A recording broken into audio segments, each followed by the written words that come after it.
শীঘ্রই জুলাই জাদুঘর খুলে দেওয়ার কথা জানিয়েছেন সংস্কৃতি বিষয়ক মন্ত্রী অ্যাডভোকেট নিতাই রায়চৌধুরী।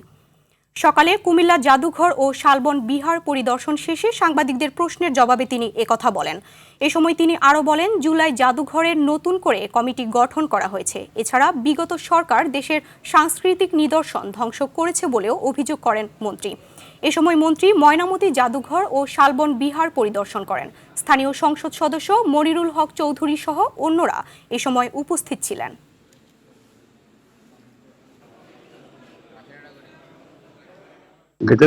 আমাদের কমিটি হয়ে গেছে।